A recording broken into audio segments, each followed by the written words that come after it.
Konsepnya itu harus tidak boleh ada sama-sama gratis, sama-sama diserang negara, itu nggak boleh ada perbedaan. Nah itu prinsip dasar Mas, harus dipegang betul. Nah, ketika nanti misalkan benar-benar digratiskan, nah seperti yang saya tanyakan tadi, apakah akan tetap konsisten begitu dengan kualitasnya atau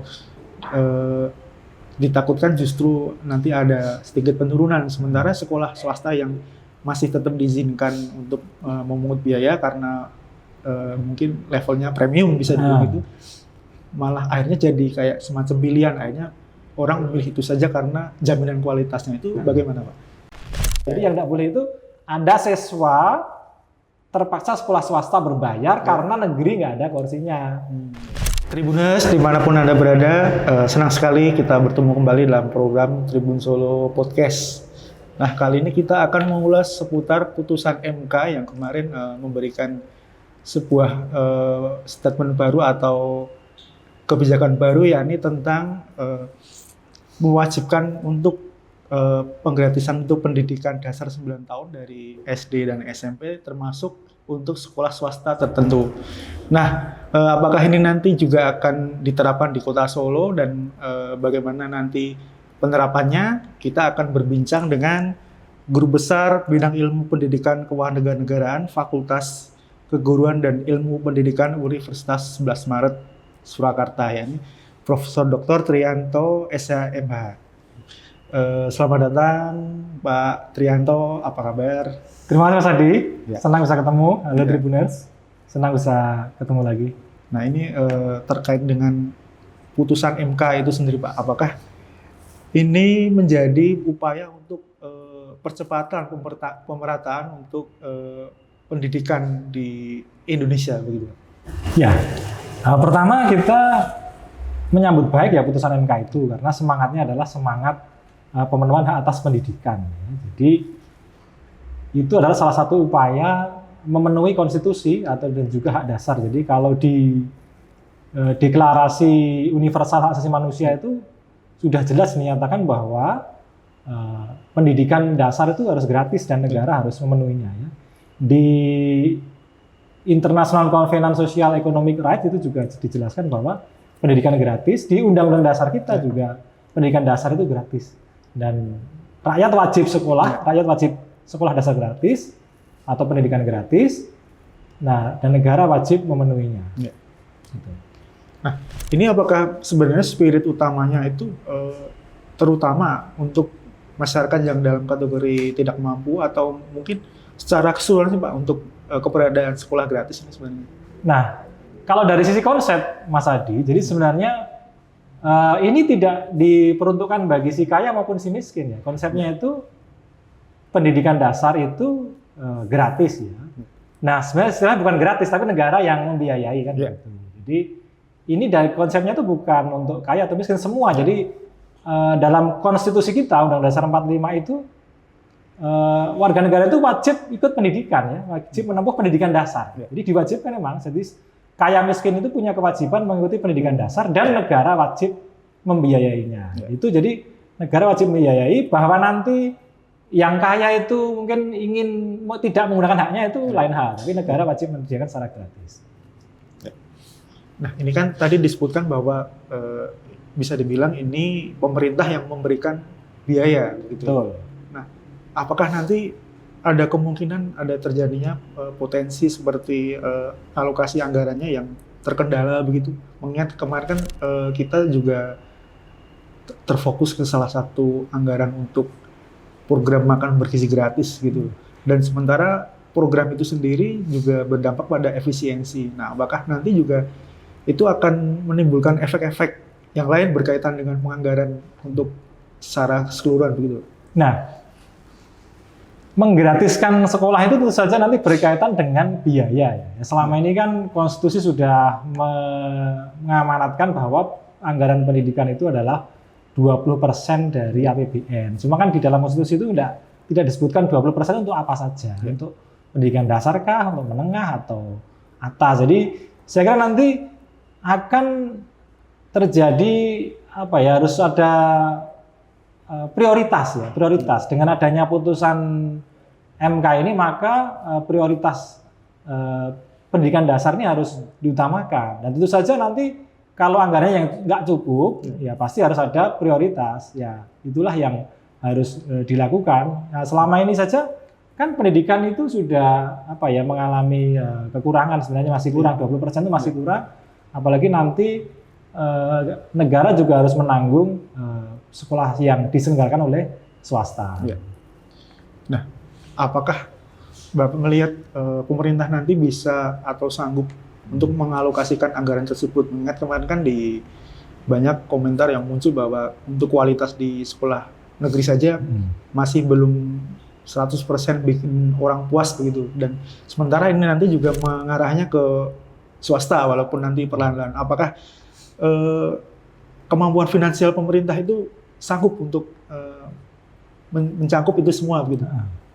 Jadi ada dua hal Mas ya. Jadi pertama ini adalah kewajiban negara. Itu satu ya. Jadi negara itu wajib menyediakan pendidikan dasar gratis. Itu satu hal ya.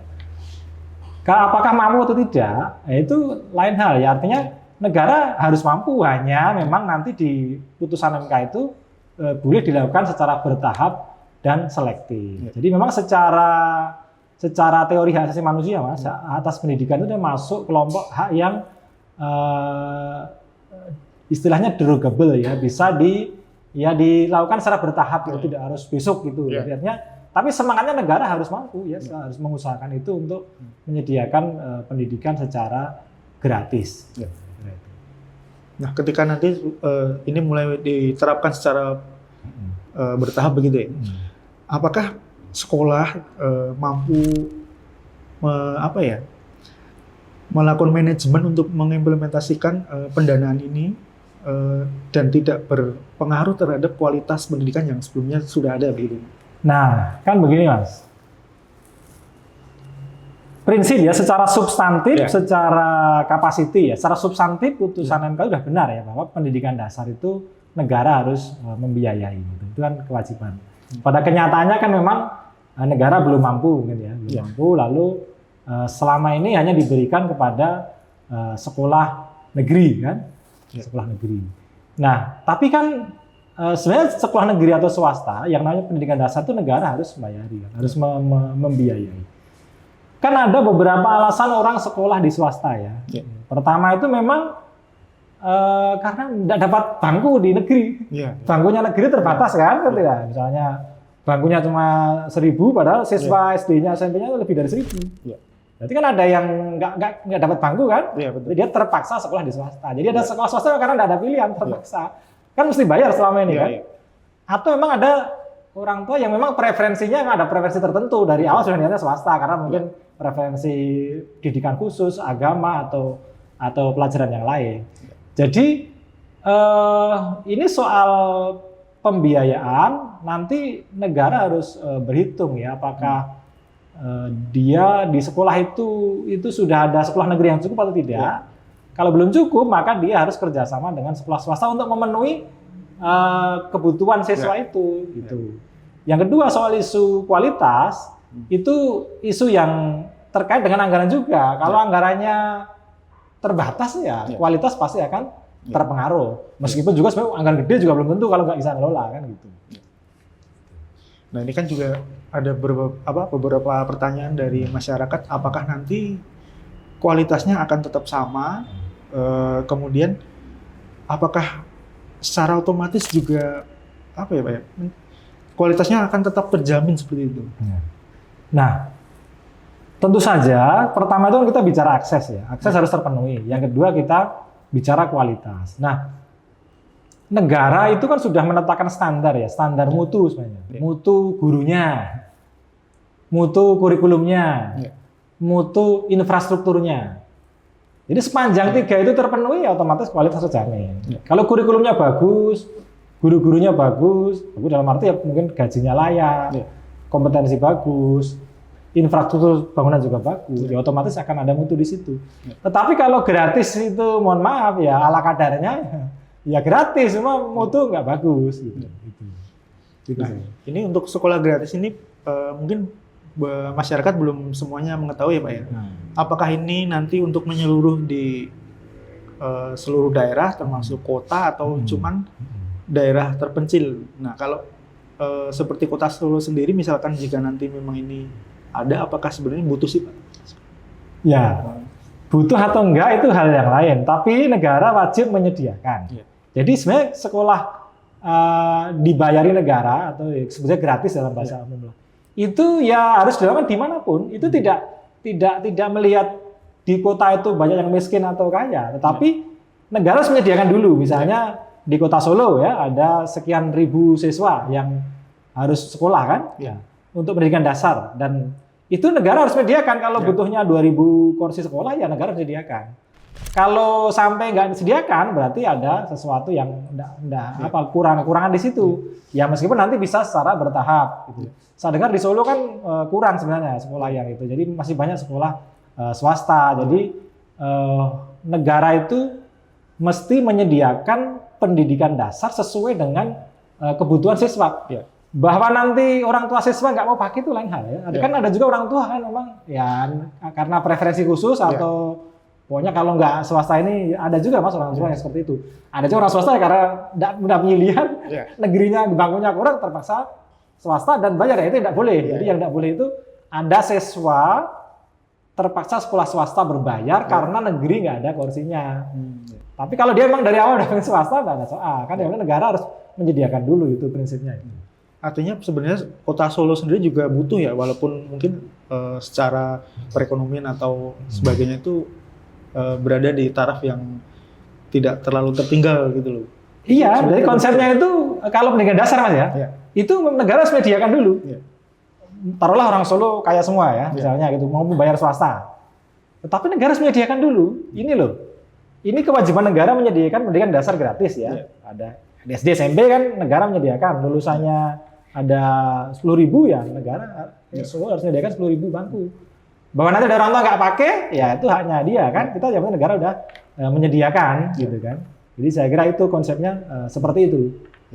Nah, ini kan juga nanti menyasar pada sekolah swasta. Apakah nanti bisa sih sebenarnya itu nanti benar-benar 100% gratis atau tetap ada semacam iuran tertentu begitu, Pak? Nah, ini nanti agak terjadi kompleksitas di situ kan. Kan ada putusan pendidikan dasar harus dibiayai oleh negara. Sementara sudah ada sekolah swasta kan jalan kan selama ini memungut pungutan. Dan kenyataannya memang jumlah sekolah negeri itu kurang misalnya kan. Berarti kan nanti harus ada swasta yang dibiayai oleh negara kan. Nah, masalah sekolah swasta yang mana? Nah, di situ nanti diskusi teknis. Jadi nanti pemerintah itu harus betul-betul menghitung di satu kota, Solo misalnya, siswa SD kebutuhannya berapa, SMP berapa. Sediakan dengan sekolah yang sudah ada. Kurang misalnya kan. Nah, pemerintah harus bekerja sama dengan sekolah swasta untuk membantu yang mau digratiskan itu. Ya secukupnya kan tidak mungkin semua. Kalau kebutuhannya ya 100 sekolah swasta ya sekolah swasta itu. Jadi istilahnya bertahap dan selektif. Oh, kalau kita butuh kerjasama dengan 100 sekolah swasta, tapi uangnya baru cukup untuk 50 dulu. Dan itu negara harus menentukan standar, Mas. Ini standar kita kalau mau dibayari oleh negara itu standar gurunya ini, standar kurikulumnya ini, standar infrastrukturnya ini, kelasnya ini detail gitu. Nah, sepanjang sekolah itu mampu, ya bayar itu. Jadi saya kira itu nanti konsepnya begitu. Nah, kembali menyinggung soal kualitas tadi ya Pak. Apalagi sekolah swasta ini kan biasanya dipilih karena preferensi karena ini punya kualitas tersendiri begitu. Nah, ketika nanti misalkan benar-benar digratiskan, nah seperti yang saya tanyakan tadi, apakah akan tetap konsisten begitu dengan kualitasnya atau ditakutkan justru nanti ada sedikit penurunan, sementara sekolah swasta yang masih tetap diizinkan untuk memungut biaya karena mungkin levelnya premium bisa dibilang gitu, malah akhirnya jadi kayak semacam pilihan, akhirnya orang memilih itu saja karena jaminan kualitasnya itu. Bagaimana Pak? Ya, justru itulah tantangan di pendidikan kita. Jadi bagaimana negara itu bisa menyediakan pendidikan dasar gratis dan berkualitas. Memang ada orang tua yang semacam distrust ya, mungkin ada orang distrust terhadap sekolah negeri ya, menganggap sekolah swasta lebih bagus. Ya nanti kan gini Mas, tinggal dihitung, kan tidak semua sekolah swasta akan digratiskan. Ya kalau yang sudah jalan ya jalan. Ya. Tentu saja sekolah yang sudah jalan itu misalnya sudah selama ini dikenal orang tua, punya preferensi khusus, ya saya rasa tidak akan mengganggu itu kan. Ya. Makanya kecuali negara itu belum bisa memenuhi sekolah yang gratis tadi, terus ada orang terpaksa sekolah di situ gitu loh. Jadi yang tidak boleh itu kan kita terpaksa di sekolah swasta karena negeri nggak cukup. Ya. Terus kembali ke kualitas, ya sepanjang dana pemerintah itu mau menyediakan dana yang cukup untuk guru, untuk infrastruktur, untuk kurikulum, pelatihan, saya tidak ada masalah. Masalahnya kalau jadi gratis, uangnya pas-pasan, jadi uangnya turun, ada program kualitas yang dikurangi, ya nanti bisa menurun gitu ya. Gitu. Nah, ini juga yang banyak yang berkomentar juga bahwa apakah ini nanti kebijakan ini bisa konsisten dan tidak ada perubahan, karena ditakutkan nanti ketika sudah berjalan di tengah jalan, ketika sudah ada kepemimpinan baru, kemudian ternyata ada perubahan lagi. Nah itu bagaimana Pak? Nah, khusus untuk ini Mas, saya optimis ya, karena pertama ini memang amanat konstitusi, juga kita bagian dari deklarasi universal HAM, terus ini juga levelnya itu undang-undang, itu, dan putusan MK juga final dan mengikat. Saya kira ini, saya optimis ke depan akan memperbaiki akses kita ya. Jadi saya tidak ada khawatir kalau soal itu, karena gimana ubahnya kan sulit ya, karena kan justru negara itu harus pelan-pelan memenuhi sampai pokoknya tidak boleh ada orang yang terpaksa sekolah bayar gitu. Karena negeri nggak mampu menyediakan. Nggak boleh misalnya, aduh selama ini kan terjadi begitu ya, nggak boleh, aduh saya terpaksa sekolah di swasta, berbayar karena negeri nggak ada bangkunya gitu. Itu tidak boleh Mas. Jadi negara harus berusaha keras meyakinkan itu, menyediakan sekolah gratis. Meskipun nanti ditaruh di swasta nggak ada masalah kan, karena negeri gedungnya kan terbatas. Ya kerjasama dengan sekolah swasta. Saya kira itu. Nah, ini juga kemarin kan selain sekolah rakyat, selain sekolah gratis, sebelumnya juga muncul bahwa akan ada sekolah rakyat begitu. Betul. Nah, ini nanti sebenarnya perbedaannya apa sih Pak? Kemudian apakah ada potensi tumpang tindih di sana, atau mungkin keduanya itu punya jalur masing-masing begitu? Nah ini yang menjadi kontroversi Mas ya. Jadi secara prinsip kan sama-sama gratis ya. Nantilah. Cuma gratisnya itu seperti apa? Nanti gratisnya di sekolah rakyat, gratisnya di sekolah negeri, gratisnya di sekolah swasta yang dibayari negara, itu untuk pendidikan dasar itu tidak boleh ada diskriminasi, harus sama. Ya dihitung, kalau sekolah yang bermutu itu anggaran per siswa sekian, ya baik di negeri, swasta, rakyat ya sama mestinya.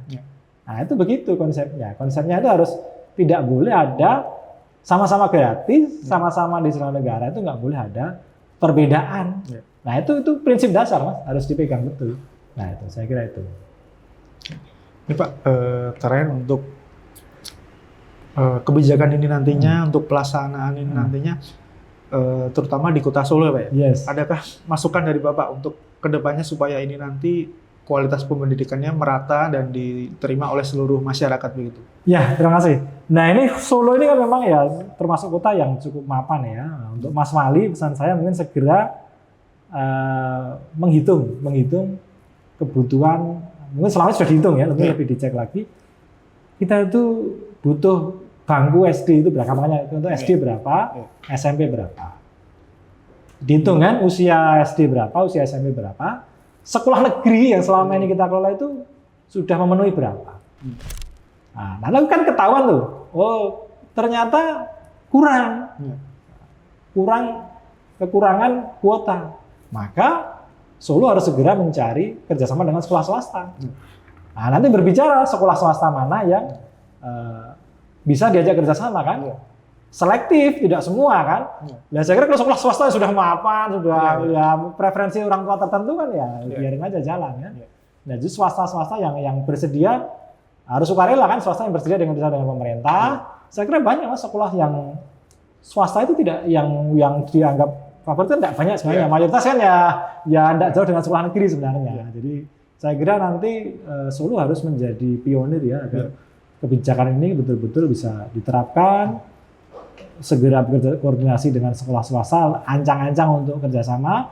Yang penting nanti terus agak hitungan teknis ya, komponen apa yang dibayari oleh negara, ya entah dari Pemkot atau dari negara kita tidak tahu kan, ya mesti dari pusat kan, pendidikan dasar itu kan harus dari pusat kan, ya kolaborasi sebenarnya ya, mungkin infrastruktur dari Pemkot yang dana dasar dari pusat, jadi harus mulai ya, meskipun nanti bertahap juga, mungkin juga langsung semua, tapi saya yakin sekolah swasta di Solo kan banyak ya, dan saya kira yang dianggap ya preferensi tertentu tadi ya tidak banyak juga, artinya ya kebanyakan sekolah swasta itu ya ada problem dengan kualitas juga sebenarnya, artinya itu Solo secara modal sudah kuat, tinggal secara teknis dan kemampuan keuangan ya perlu disesuaikan. Saya kira itu. Baik, Pak, sebagai penekanan, Pak, sebenarnya kalau sekolah swasta dengan penggratisan ini sebenarnya efektif nggak sih Pak? Efektif kalau untuk pemenuhan hak atas pendidikan, ya sepanjang standarnya itu nanti pemerintah bisa memenuhi bagus. Artinya gini loh, pelaksananya pasti nanti nggak mudah ya, karena kan ya kembali ke uang kan. Ya, kita mau bayar, mau negara tuh mau ngongkosi berapa? Sekarang saat ini mau ngongkosi menggratiskan untuk berapa sekolah gitu loh. Ini kebijakan bagus mas. Artinya putusan MK itu ya pro rakyat. Selama ini jadi nanti orang tua yang terpaksa harus sekolah swasta dan bayar itu bisa tercover di sini. Jadi saya kira saya optimis ini kalau dilaksanakan dengan itikat baik, bertahap, saya kira ini akan bagus untuk pemerataan pendidikan kita. Artinya ya yang selama ini biaya pendidikan dikeluarkan untuk anak yang tersekolah swasta bisa dialihkan untuk kepentingan yang lain. Nah untuk pemerintah sendiri Pak, ada catatan nggak untuk terutama dari poin-poin penganggaran begitu supaya nanti ke depannya penerapan kebijakan ini tidak ada hambatan walaupun prosesnya mungkin bertahap ya Pak, butuh waktu yang sebentar begitu. Itu seperti apa? Nah, tadi kan kita kan udah punya 20% APBN untuk pendidikan. Nah, selama ini kan tidak pernah dijelaskan kan 20% ini untuk dasar berapa, menengah berapa, perguruan tinggi berapa. Itu kan tersebar di mana-mana Mas. Sekolahnya Kemenak, sekolahnya pemerintah, semua kan mengambil dari situ. Sekolah dinas juga ambil dari situ. Nah, dengan ada putusan MK ini maka perlu pemerintah ini refocusing ya. Menaruh perhatian lebih pada pendidikan dasar itu. Karena pamanat MK. Jadi kalau selama ini 20% itu hanya misalnya sekian persen yang masuk ke dasar ya harus ditambahi kan. Jadi gitu. Jadi refocusing yang dari yang selama ini ada. Ya syukur dinaikkan jadi 25 kan. Tapi kalau hanya 20 tetap 20 ya berarti ada yang digeser ke pendidikan dasar untuk ngongkosi anak-anak kita, itu aja. Saya kira bagus biar nanti kan banyak yang biar uangnya orang tua itu kalau sekolahnya aja gratis kan bisa untuk yang lain. Kecuali orang tua yang memang pengen anaknya sekolah di swasta dari preferensi khusus tadi banyak juga. Memang banyak. Ya itu ya udah biarin aja jalan. Baik, terima kasih Pak. Berarti secara garis besar bahwa Kota Solo sendiri ini bukan hanya butuh tapi memang seharusnya ada semacam itu ya Pak, sekolah. Iya, karena kewajiban ya. Jadi kalau mungkin butuh taruhlah orang gini karena itu hak dasar Mas ya. Jadi hak dasar dalam konsep hak asasi manusia itu. Butuh nggak butuh itu kan harus disediakan oleh negara. Negara wajib menyediakan. Karena itu hak kita ya, hak sebagai rakyat. Pendidikan dasar itu mesti negara yang bayar gitu kan. Negara menyediakan ya, oke. Tetapi saya nggak pakai hak saya ya itu lain hal. Tapi kewajiban negara untuk menyediakan lepas dari kaya atau miskin. Kalau di negara maju kan juga seperti itu. Semua kaya miskin kalau mau sekolah itu gratis gitu. Saya kira itu. Siap. Baik, Tribuners, itu tadi obrolan kita dengan Prof. Trianto terkait dengan putusan MK bahwa nanti akan ada sekolah gratis untuk pendidikan dasar dari SD sampai SMP. Jika memang nanti sudah diterapkan di Kota Solo, harapan kita mampu memberikan pendidikan yang layak dan merata untuk seluruh masyarakat. Baik, demikian podcast Tribun Solo episode kali ini. Saya Putradi pamit, Fikrianto pamit. Sampai jumpa di episode berikutnya. Salam.